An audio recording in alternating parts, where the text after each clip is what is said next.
Have you ever noticed how some things actually seem to kind of thrive on chaos? Yeah. Like, forest fires?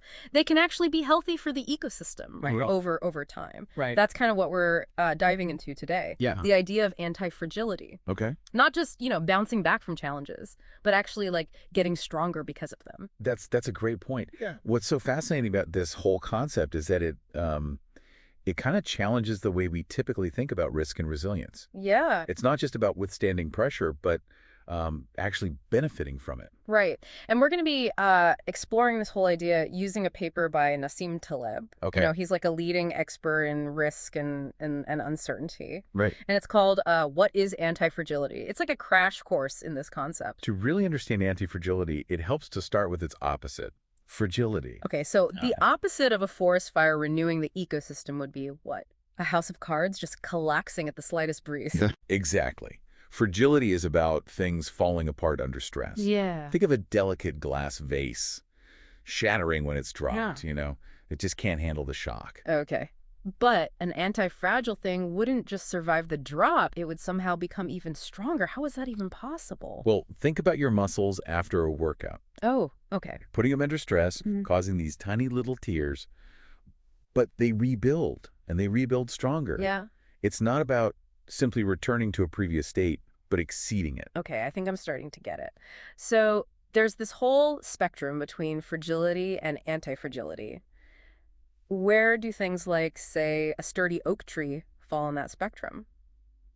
It can withstand storms, but I mean, it doesn't exactly get stronger from the wind, right? Yeah, that's a great point, and it highlights the importance of understanding how systems respond to different levels of stress. Right. A sturdy oak tree is robust, so it can handle a good deal of pressure. Yeah. But it doesn't necessarily benefit from it the way an anti-fragile system does. Okay, so how do we know if something is truly anti-fragile? Is there like a way to actually measure it? There are ways to model it mathematically, but for our purposes, it's more about understanding the key characteristics. Taleb breaks down anti-fragility into several classes. Okay. And the first one, class 1 upregulation, really gets to the heart of benefiting from these stressors. Upregulation. That sounds a little technical. What does that actually mean in like plain English? It's all about things that improve their function or capacity in response to stress. We see this with weightlifting, Right. Yeah. where stressing your muscles leads to growth. But it's not limited to just physical systems. So are you saying this upregulation idea could apply to things like our careers or even our mental well-being? Absolutely. So could facing challenges in those areas actually make us stronger in the long run? Yeah, it's like that saying, what doesn't kill you makes you stronger, Huh. but taken to a whole new level. In medicine, there's this concept of hormesis, where small doses of toxins can actually be beneficial for the body. And then in psychology, we see post-traumatic growth, where individuals emerge from really difficult experiences, Right. but they come out with greater resilience and a deeper sense of purpose. So like instead of always trying to avoid stress, maybe we should think about strategically exposing ourselves to certain challenges. But wouldn't that be risky? Like, how do we know how much stress is too much? That's where things get really interesting. Okay. And that's what we'll dive into next. Understanding the different classes of anti-fragility Okay. can help us identify not only what makes these systems stronger, but also how to manage risk effectively. Okay, I'm definitely intrigued. Now tell me more about these other classes of anti-fragility. What else makes something thrive on chaos?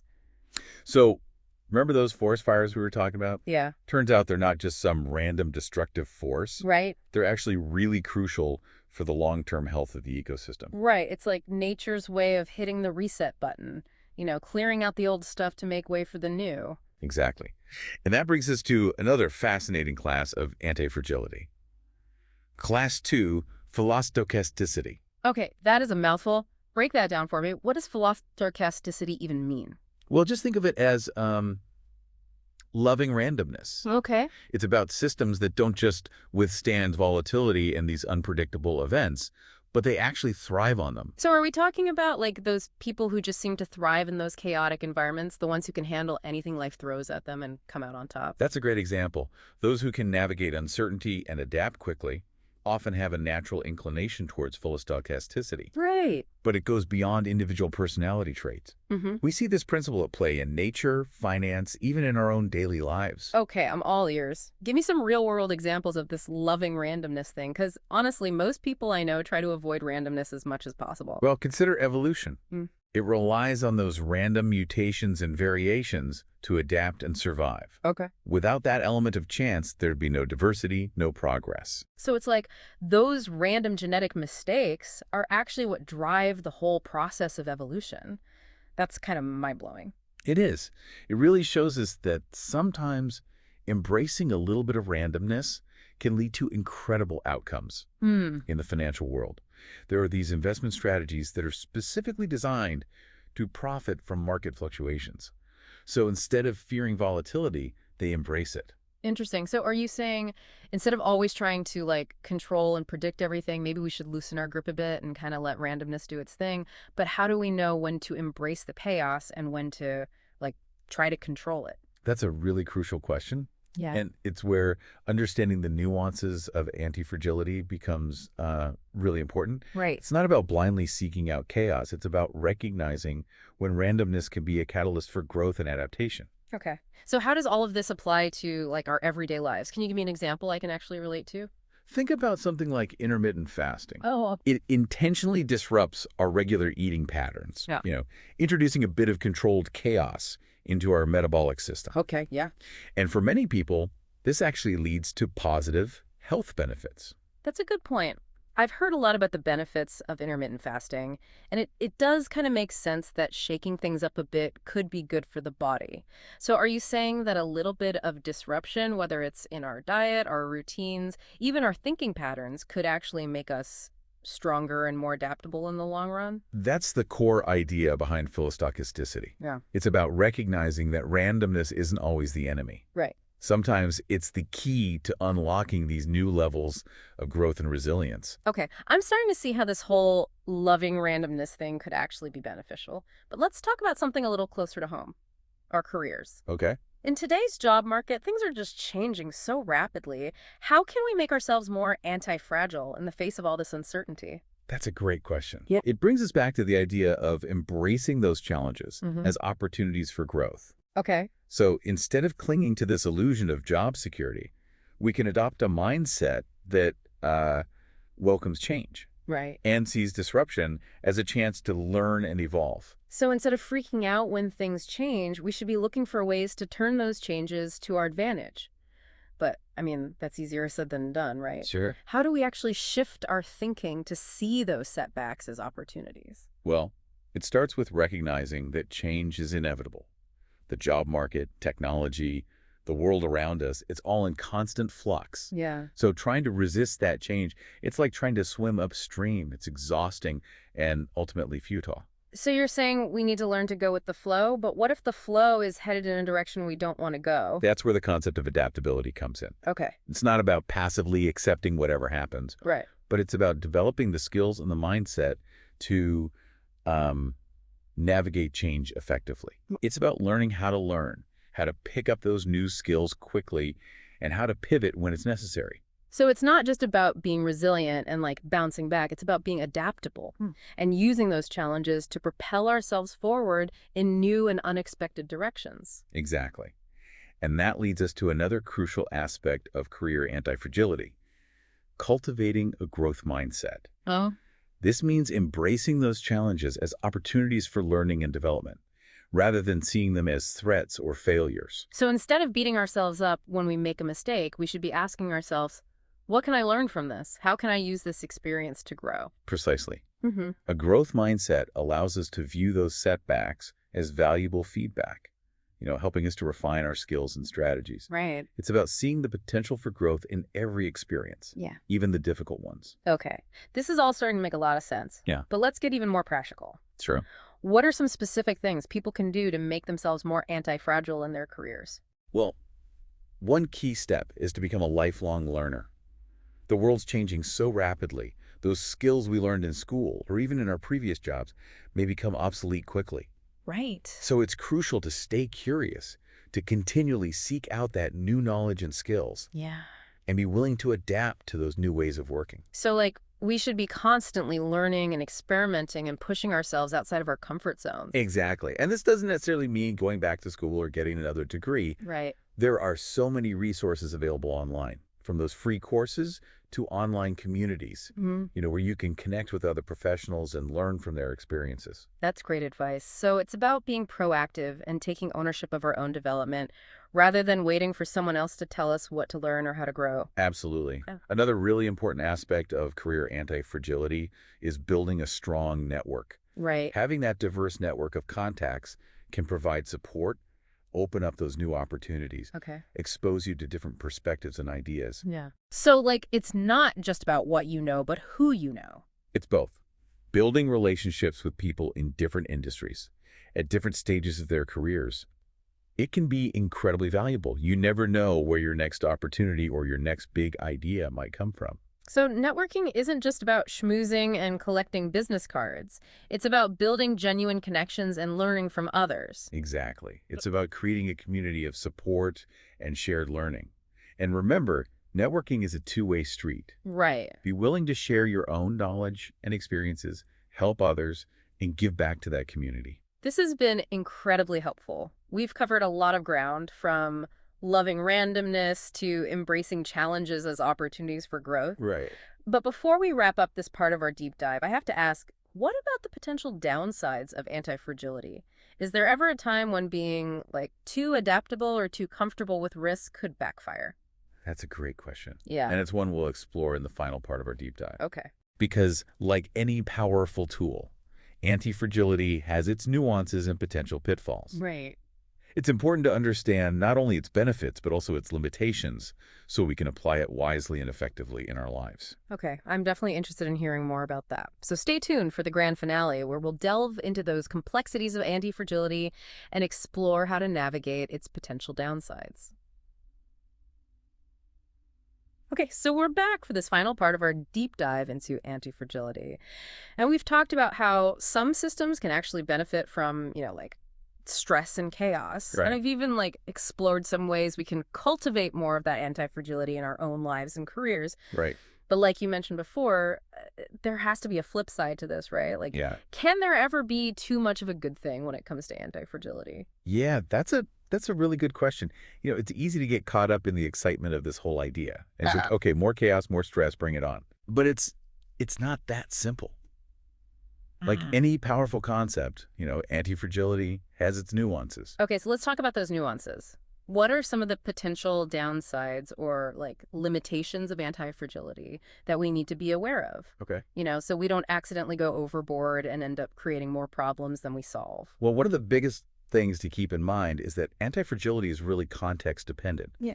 So what works in one situation might not work in another. Right. It's not a one-size-fits-all solution. Okay. You have to consider the specific circumstances Yeah. and apply the principles accordingly. So it's not like we can just throw a bunch of random stressors at a system and expect it to, like, magically become stronger. We have to be kind of smart about it. Exactly. And that leads to another really important point, defining those boundaries of stress. Yeah. Yeah. Even the most anti-fragile system has its limits. Right.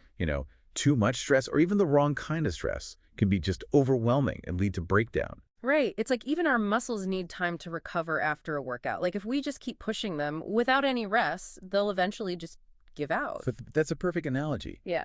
It highlights the need for that balance and moderation. Right. Anti-fragility isn't about recklessly seeking out that chaos and stress. It's about understanding those limits and then gradually exposing ourselves to challenges that are within our capacity to handle. It's about finding that sweet spot where we're stretching ourselves but not breaking ourselves. So it's not about becoming some kind of, like, adrenaline junkie who thrives on constant chaos. It's about being strategic and intentional about the stressors we expose ourselves to. Precisely. Yeah. And another potential pitfall is mistaking robustness for anti-fragility.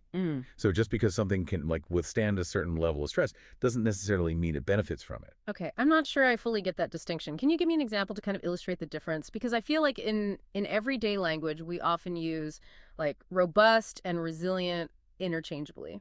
Okay, let's imagine a solid, well-built house. It can withstand a really strong windstorm without too much damage.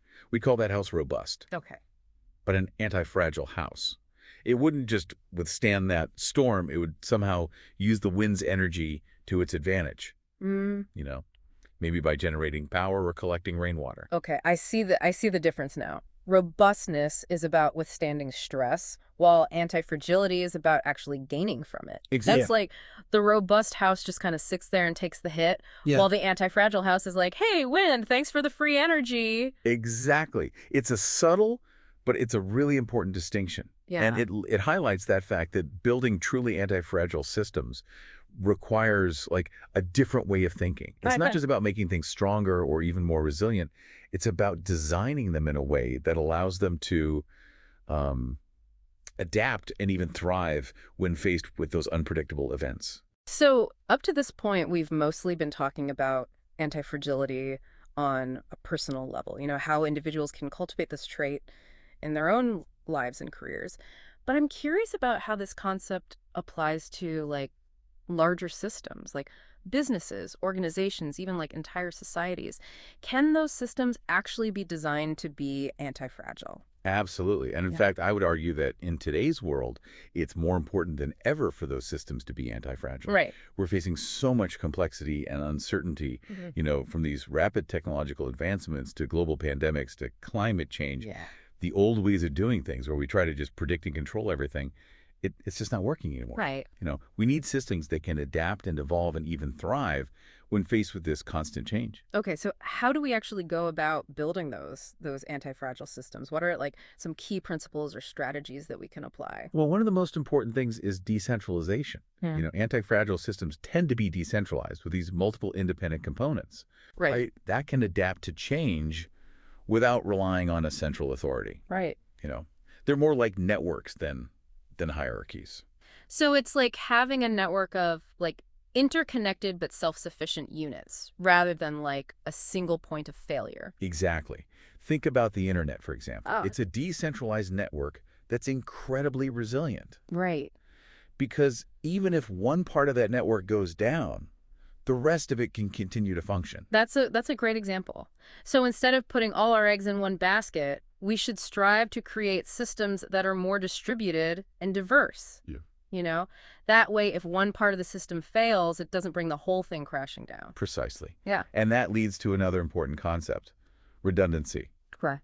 Anti-fragile systems often have built-in redundancies, meaning they have these backup systems or alternative pathways. Yeah. That can kick in if one part fails. So like having a plan B and maybe even plan C just in case things go wrong. Exactly. Hmm? And this doesn't necessarily mean overcomplicating things. Right. It's about identifying those critical points of failure and then creating simple, effective backups. It's about building in that extra layer of resilience, so that the system can keep functioning even when faced with those unexpected challenges. So we've got decentralization, redundancy. What else? What other principles are crucial for building anti-fragile systems? Well, another key ingredient is a willingness to experiment and learn from failure. Okay. Anti-fragile systems are constantly evolving. Right. They're not afraid to try new things, to make mistakes, and to learn from those mistakes. Right. So they embrace failure as a feedback mechanism, allowing them to adapt and improve over time. So it's about creating a culture where people feel safe to take risks, to innovate, and to learn from their mistakes, without that fear of punishment or judgment. Exactly. It's about fostering a culture of curiosity, experimentation, and continuous learning. Right.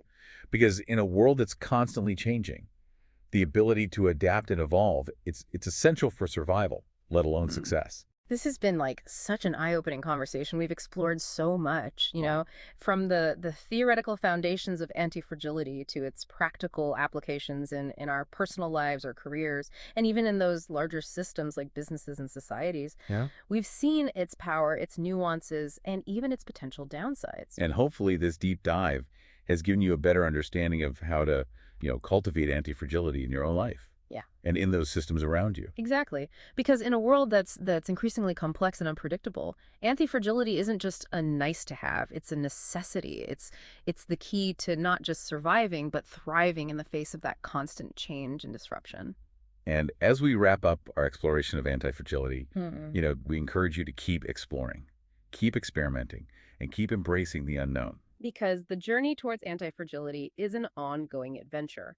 And it's a journey that's well worth taking. Thanks for joining us on this deep dive, and we'll catch you next time with a fresh batch of insights and a new topic to explore. Until then, stay curious, stay engaged, and stay anti-fragile.